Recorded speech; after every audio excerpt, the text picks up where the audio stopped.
Hello everyone, good morning to all of you and welcome to online study point. दोस्तों, आज है 11 जनवरी और आज की इस वीडियो में हम 11 जनवरी से रिलेटेड करंट अफेयर के सभी इंपॉर्टेंट क्वेश्चन को कवर करने वाले हैं। तो यदि आप लोगों को इस वीडियो की पीडीएफ चाहिए तो आप हमारे इस मोबाइल एप्लीकेशन को भी इंस्टॉल कर सकते हैं, जिसमें आप लोगों को डेली क्विज, फ्री पीडीएफ और प्रतिदिन के करंट अफेयर का ऑडियो भी मिल सकेगा। और यदि आप एनटीपीसी और ग्रुप डी की तैयारी कर रहे हैं तो आप लोगों की तैयारी के लिए एक स्पेशल चैनल लॉन्च किया गया है जिसका नाम है माई एग्ज़ाम, और इस पर मैं भी पढ़ा रही हूँ। तो चलिए स्टार्ट करते हैं। हमारा पहला क्वेश्चन, हाल ही में ऑल इंडिया फुटबॉल फेडरेशन के पहले उप महासचिव ये कौन बने हैं? तो देखिए, ऑल इंडिया फुटबॉल फेडरेशन का ये नया पद है, उप महासचिव का पद। तो पहले उप महासचिव ये अभी हाल ही में बन गए हैं, अभिषेक यादव। तो यदि हम बात करें ऑल इंडिया फुटबॉल फेडरेशन की, तो इसकी स्थापना हुई थी 23 जून 1937 में। हेडक्वार्टर स्थित है द्वारका, दिल्ली में। और इसके अध्यक्ष कौन है? तो ये हैं प्रफुल्ल पटेल, और पहले उप महासचिव बन गए हैं अभिषेक यादव।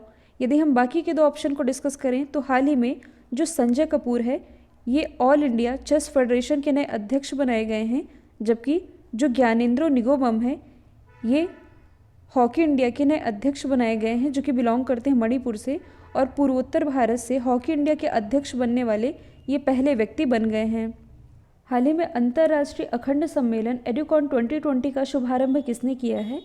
तो इसकी शुरुआत अभी हाल ही में की गई है रमेश पोखरियाल जी के द्वारा, जो कि प्रेजेंट टाइम में हमारे शिक्षा मंत्री हैं। अभी है क्या एडुकॉन 2020?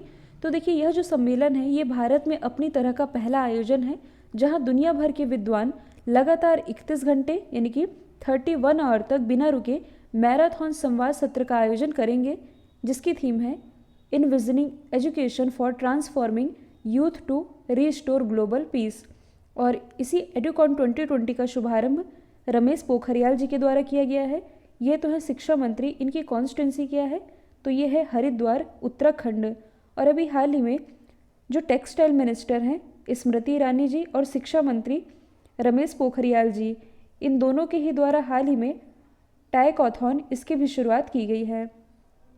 आप लोगों के लिए रेलवे की ये जो स्पेशल ई बुक है, जिसमें कि आप लोगों के एनटीपीसी और ग्रुप डी की तैयारी के लिए 7600 वन लाइनर करंट अफेयर के 7600 वन लाइनर क्वेश्चन तैयार किए गए हैं, जिसमें कि 5000 जीके के क्वेश्चन होंगे, 1600 साइंस के और 1000 करंट अफेयर के क्वेश्चन आप लोगों को वन लाइनर फॉर्मेट में मिल जाएंगे।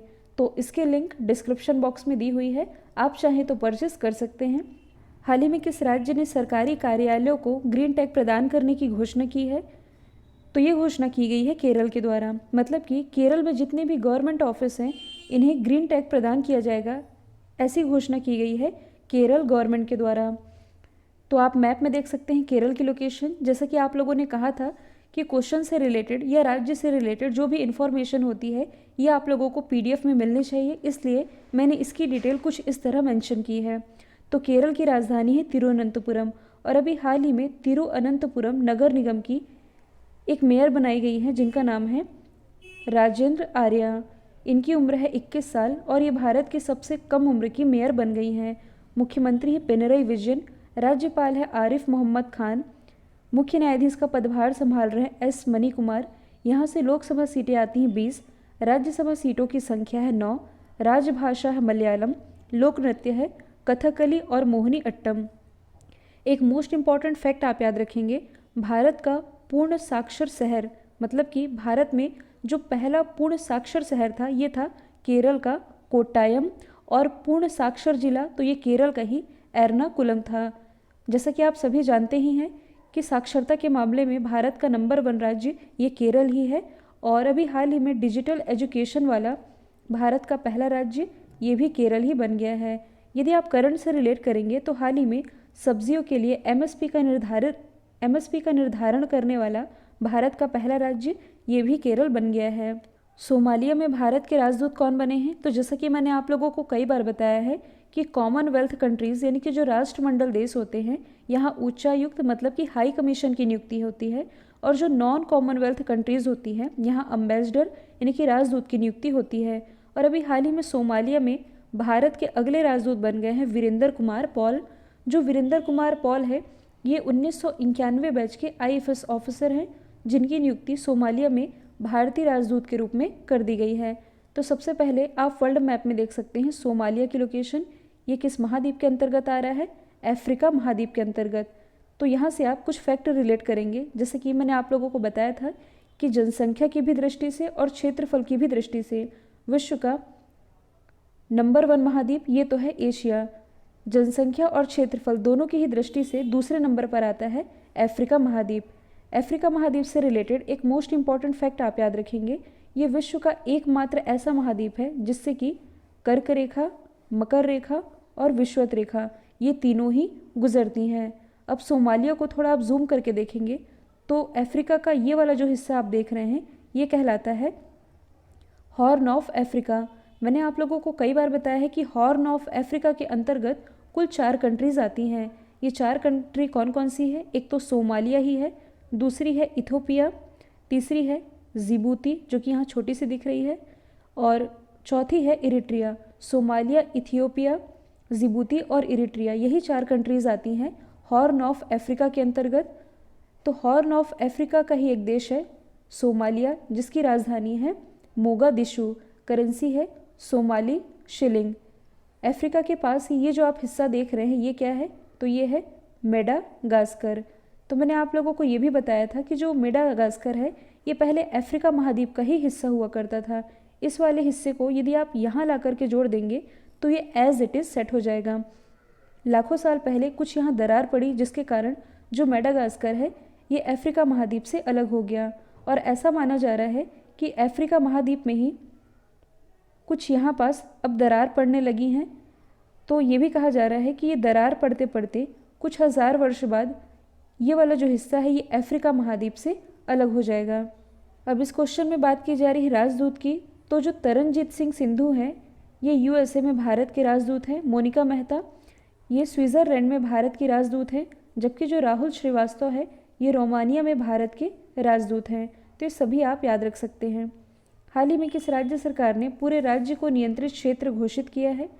तो ये घोषित किया गया है पंजाब गवर्नमेंट के द्वारा। तो जैसा कि आप सभी जानते हैं कि अभी कोरोना काल के ही बीच बर्ड फ्लू ये कई राज्यों में फैला, कई राज्य इससे प्रभावित हुए और कई हज़ार पक्षियों की मृत्यु भी इससे हो गई है। तो यही सब देखते हुए जो पंजाब गवर्नमेंट है इसने पूरे राज्य को नियंत्रित क्षेत्र घोषित कर दिया है, जिससे कि राज्य में 15 जनवरी 2021 तक किसी भी पर्पज से मुर्गी, पोल्ट्री मांस और जीवित पक्षियों के आयात पर पूर्णतः प्रतिबंध लगा दिया गया है पंजाब गवर्नमेंट के द्वारा। तो आप मैप में देख सकते हैं पंजाब की लोकेशन, इसकी राजधानी क्या है? चंडीगढ़। और चंडीगढ़ भारत का पहला केरोसिन मुक्त शहर है, जबकि भारत का पहला केरोसिन मुक्त जिला तो ये है गुजरात का गांधीनगर। लोकसभा सीटें आती हैं 13, राज्यसभा सीटों की संख्या है 8। मुख्यमंत्री कैप्टन अमरिंदर सिंह, राज्यपाल है बीपी सिंह बदनौर। देखिए जो पंजाब है इसे ही 5 नदियों का संगम कहा जाता है। ये 5 नदियाँ कौन कौन सी है? झेलम, चिनाब, रावी, व्यास और सतलज। सिंधु इसका हिस्सा नहीं है, इसे मैं पीडीएफ में मॉडिफाई कर दूंगी। प्रमुख त्यौहार यहाँ का है वैसाखी और गुरु पर्व। यदि आप करंट से रिलेट करेंगे तो हाल ही में जो 3 कृषि कानून पास किए गए, मतलब कि जो 3 कृषि कानून बने हैं, इसके विरोध में प्रस्ताव पारित करने वाला पहला राज्य ये भी पंजाब ही बना है। आप लोगों के लिए ये जो न्यू ईयर सरप्राइज़ लाया गया था ये अभी तक चल रहा है, जिसमें कि जनवरी 2020 से लेकर के दिसंबर 2020 तक के जितने भी करंट अफेयर के क्वेश्चन हैं ये टॉपिक वाइज कवर कराए गए हैं with detailing with extra fact.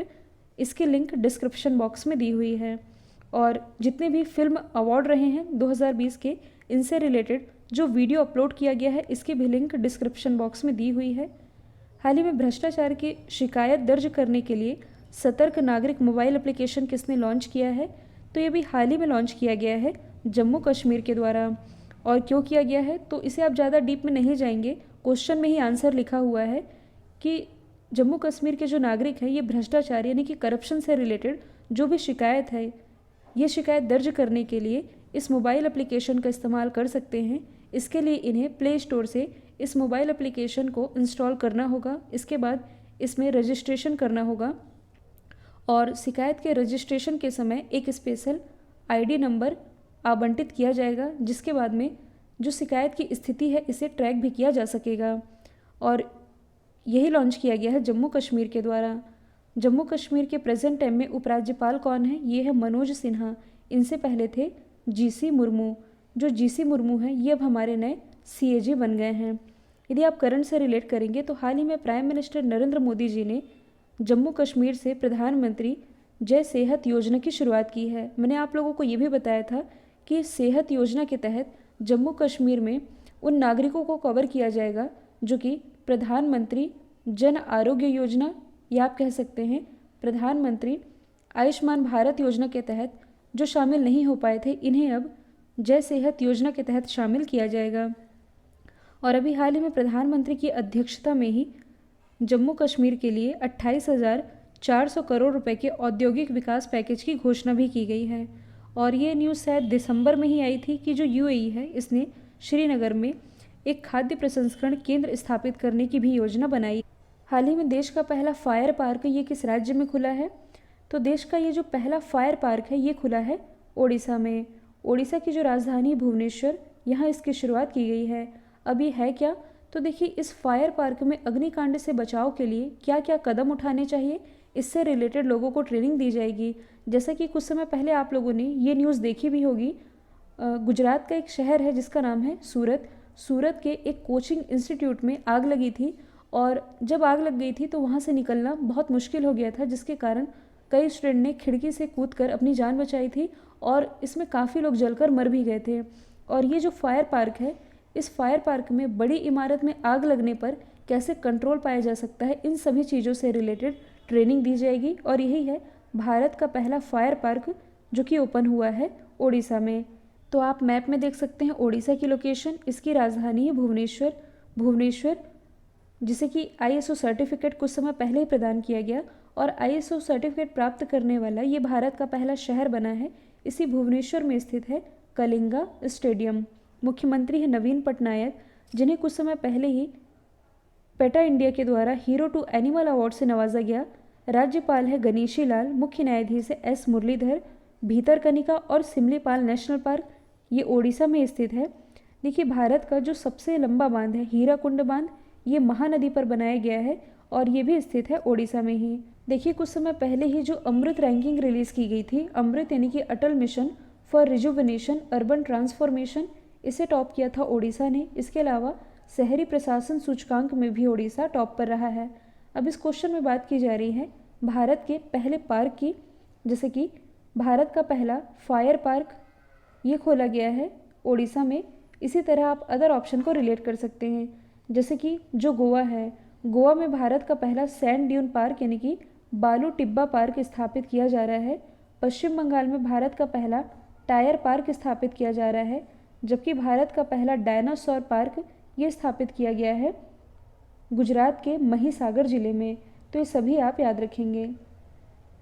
अगला क्वेश्चन है, हाल ही में किस देश की संसद ने आखिरकार ब्रेग्जिट समझौते को मंजूरी दे दी है?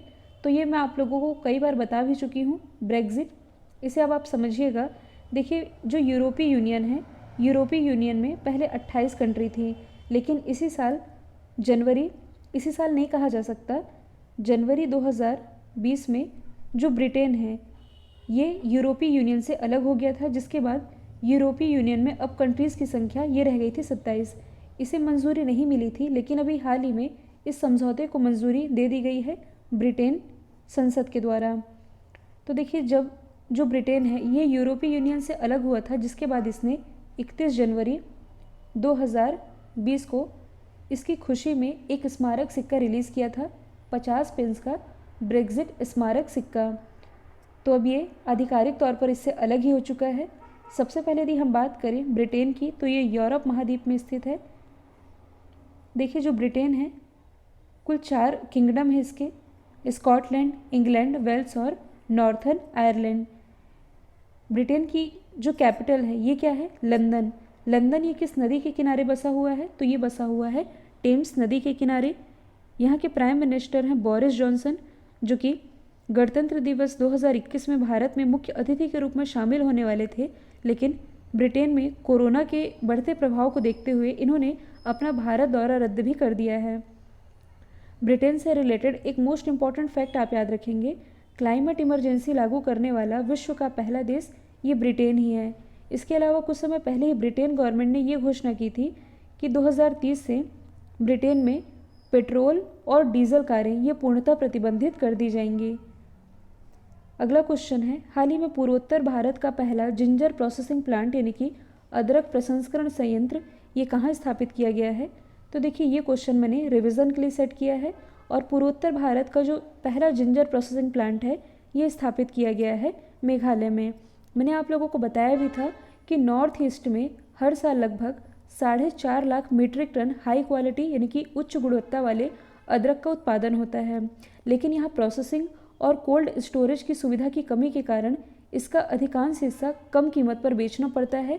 तो अब ऐसा ना हो, इसका ध्यान रखते हुए ये जो पूर्वोत्तर भारत का पहला जिंजर प्रोसेसिंग प्लांट है ये स्थापित किया गया है मेघालय में। तो आप मैप में देख सकते हैं मेघालय की लोकेशन, इसकी राजधानी है शिलोंग और शिलोंग में ही international cherry blossom festival celebrate किया जाता है। मुख्यमंत्री है कॉनराड संगमा, राज्यपाल है सत्यपाल मलिक, प्रमुख लोक नृत्य हैं बागला और लाहो। मेघालय से रिलेटेड एक मोस्ट इम्पॉर्टेंट फैक्ट है कि जल नीति लागू करने वाला भारत का पहला राज्य ये मेघालय है। यदि आप करंट से रिलेट करेंगे तो हाल ही में मेघालय में बिजली वितरण के क्षेत्र के लिए भारत और एशियन डेवलपमेंट बैंक के बीच $132.8 मिलियन के ऋण समझौते पर हस्ताक्षर किया गया है। अब यहाँ से हम यदि अदर ऑप्शन को रिलेट करें तो हाल ही में पूर्वोत्तर भारत का पहला गाय अस्पताल ये कहाँ स्थापित किया गया है? असम में। इसके अलावा पूर्वोत्तर भारत का जो पहला ग्लास ब्रिज है ये स्थापित किया गया है बिहार के नालंदा में। और जो सिक्किम है ये जैविक खेती लागू करने वाला भारत का पहला राज्य है। कल जो मैंने आप लोगों से सवाल पूछा था इसका राइट आंसर था एलन मस्क। अब आप लोगों के लिए आज का सवाल है, हाल ही में दुनिया का सबसे शक्तिशाली पासपोर्ट कौन बना है? या इसे आप कह सकते हैं कि हेनले पासपोर्ट इंडेक्स 2021 में कौन सा देश टॉप पर रहा है? तो ये वीडियो आप लोग को आज का कैसा लगा ये ज़रूर बताइएगा। वीडियो यदि पसंद आया है तो आज इसे आप लोगों ने एटलीस्ट 5 स्टडी रिलेटेड ग्रुप में शेयर भी करिएगा। प्लीज़ शेयर करेंगे, आज मैं बार बार रिपीट कर रही हूँ, शेयर ज़रूर करिएगा और चैनल को लाइक शेयर और सब्सक्राइब करना बिल्कुल मत भूलिएगा। तो आज के लिए इतना ही। Thank you so much.